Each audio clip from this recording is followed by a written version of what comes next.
অগ্রণী ব্যাংকে আমার লকার, আর একটা ব্যাংকে পূবালী ব্যাংকে।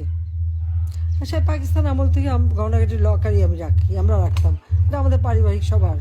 1981 সালে আমি যখন ফিরে আসি, জিয়াউর রহমান যখন বেঁচে ছিল আমাকে কিন্তু 32 নম্বরে ঢুকতে দেয়নি। জিয়া যখন নিহত হলো, এরপরে সাত্তার সরকার অর্থাৎ বিএনপি সরকার ক্ষমতায় 12ই জুন 32 নম্বর আমার কাছে হস্তান্তর করবে। ধুলাবাড়ি ময়লা সমস্ত ভরা জায়গা, রক্তের দাগ সব ওখানে। আমার কাছ থেকে সই করালো 72 পাতা। বললাম আমি আইনজীবী দ্বারা করবো, বাড়িতে তো মার্ডার হয়েছে, না সেটা হবে না। তারপরে প্রচার, কত শতভরি সোনা দানা পাওয়া গেছে, এই পাওয়া গেছে। আমরা হ্যাঁ, পাওয়া তো যাবে, আমরা তো ভেসে আসা পরিবার না। আজকে আবার অগ্রণী ব্যাংকে তালা ভেঙেছে। কেন তালা ভাঙলো? চাবি তো আমার কাছে, আমি তো এখনো জীবিত আছি। তা আমি যেখানে এখনো জীবিত আছি আর মামলায় কেবল একটা রায় দিয়েছে, রায়ের সব ধাপ তো শেষও হয়নি, তার আগে কেন হাত দেবে? এটা তো ডক্টর মোহাম্মদ ইউনূসের ব্যাংক ডাকাতি।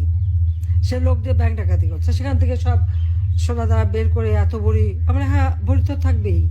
সেখানে আমার না দাদি, নানি, আমার মা, কামালের বিয়ে হয়েছে, কামালের বউয়ের গহনা, জামালের বউয়ের গহনা, এমনকি পুতুলের বিয়ের পরে তার কিছু গহনা সবই তো ওখানে রাখা ছিল। তা আমাদের তো ছিল গহনা, আমরা তো অস্বীকার করি না। কিন্তু লকার ভেঙে সেগুলি বের করে এখন দেখানো, মানে তাদের কথা ভাবখানার জন্য প্রধানমন্ত্রী হওয়ার পরে আমি সব ওখানে রেখেছি। আমি চ্যালেঞ্জ দিচ্ছি যে প্রধানমন্ত্রী হওয়ার পরে কবে আমি অগ্রণী ব্যাংকে যে লকার খুলে এসেছি আর জিনিস রেখে এসেছি, সেই লগবুক বের করা হোক, দেখা হোক। আমার তো মনে পড়ে না যে আমি 96 সালে প্রধানমন্ত্রী হয়েছে প্রথম। সেই 96 সাল থেকে এ পর্যন্ত কোনোদিন অগ্রণী ব্যাংকে আমি যাইও নি, লকারও খুলিনি। কারণ এগুলি পারিবারিকভাবে যা ছিল সব আমি রেখে দিয়েছিলাম ওইভাবেই। আমার 2টা লকার ওখানে রাখা আছে। সেখানে যে জিনিসগুলি, এই যারা আমার বাবাকে হত্যার পর এই বাড়ির সমস্ত জিনিস তারা একটা ইনভেন্টরি লিস্ট তৈরি করে, ওই লিস্টে যেগুলি তারা ভ্যালুয়েবল জিনিস মনে করেছে সেগুলি সব সিল করে বাক্স আমাকে দিয়ে দিয়েছিল। তা আমি সে কোথায় যাবো? আমার বাড়ি নেই, ঘর নেই, তো কিচ্ছু নাই থাকার। আমি লকার ভাড়া নিই, সেই লকারে যে সব কিছু ওইভাবেই রেখে আসি। তারা আমাদের ঘর বাড়ি যা ছিল সব তো লুটপাট করে নিয়েছি। 32 নম্বর বাড়িতে আমরা জনগণকে দান করে দিয়েছিলাম। সেটা প্রথমে আগুন দিল, তারপরে লুট করে ভাঙলো বুলডোজার দিয়ে।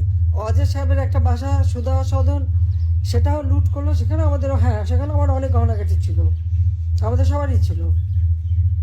সেগুলিও লুটপাট, কাগজপত্র যা কিছু ছিল সব শেষ। তারপর আগুনও দিল।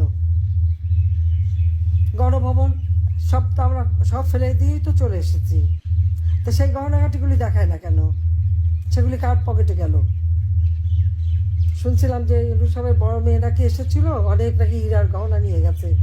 তাহলে কি এগুলি আমাদেরগুলি নিয়ে গেল নাকি? ইউনূস তো নিজেও ঢুকেছিল ওই বাড়িতে সবাই মিলে, সেটা আমার প্রশ্ন।